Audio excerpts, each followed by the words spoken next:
اگر توفیق الہی شامل ہو جائے تو عقل و فہم کے سارے چراغ روشن ہو جاتے ہیں۔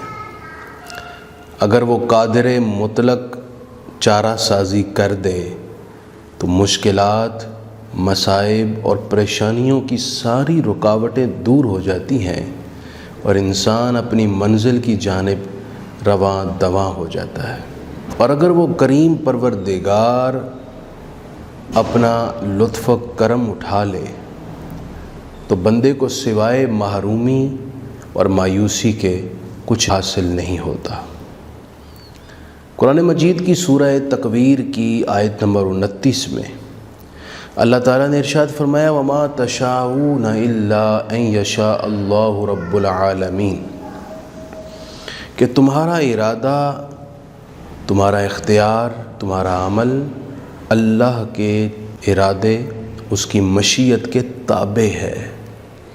یعنی اللہ تعالیٰ کے چاہے بغیر نہ تو تم کسی کام کا ارادہ کر سکتے ہو اور نہ ہی تم کوئی عمل بجا لا سکتے ہو۔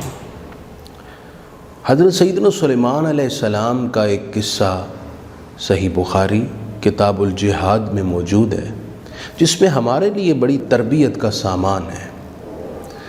حضرت سلیمان علیہ السلام نے ایک مرتبہ فرمایا لا توفن اللیلۃ علی مئۃ امرأۃ او 99، کہ آج رات میں اپنی 99 یا 100 ازواج کے پاس جاؤں گا، اللہ تعالیٰ ان میں سے ہر ایک کو بیٹا دے گا جو راہ خدا میں گھوڑوں پر سوار ہو کر جہاد کریں گے۔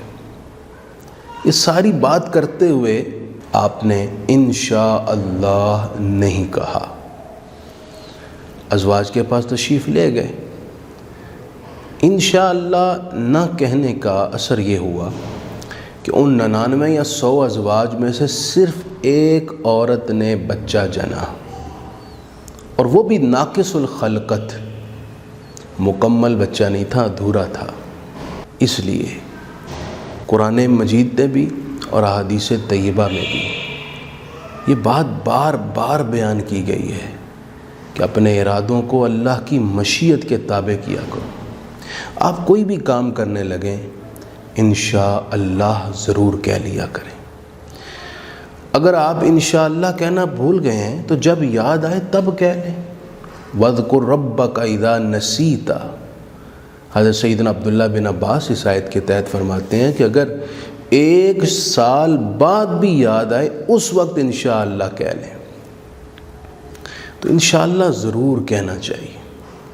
آپ نے یاجوج ماجوج کا قصہ بھی سورہ کہف میں پڑھا ہے۔ وہ روزانہ دیوار توڑتے ہیں۔ حدیث میں ہے شام کو کام ادھورا چھوڑتے ہوئے وہ صبح کے لیے انشاءاللہ نہیں کہتے، دیوار پوری ہو جاتی ہے۔ اور جس دن وہ انشاءاللہ کہیں گے اگلے دن دیوار اتنی ہی ملی تھی جتنی گزشتہ دن چھوڑ کر گئے، وہ آئیں گے دیوار توڑیں گے اور باہر نکل آئیں گے۔ انشاءاللہ کہنے کا فائدہ انہیں بھی ہوگا۔ اس کے ساتھ میں ایک درخواست کر دوں، اور یہ بد اخلاقی میں اسے کہوں گا، ہمارے معاشرے میں بہت عام ہے۔ بد نیتی سے کسی کو ٹرخانے کے لیے انشاءاللہ کہنا ایک مسلمان کو زیب نہیں دیتا، اور ایسا انشاءاللہ کہنے کی کوئی برکت بھی حاصل نہیں ہوتی۔ کسی سے کوئی مالی لین دین کیا، کوئی سودا کیا اور سوچا ایک دفعہ مال مل جائے پھر دیکھیں گے، کہہ دیتے ہیں اگلے مہینے پیمنٹ ہو جائے گی جناب کو۔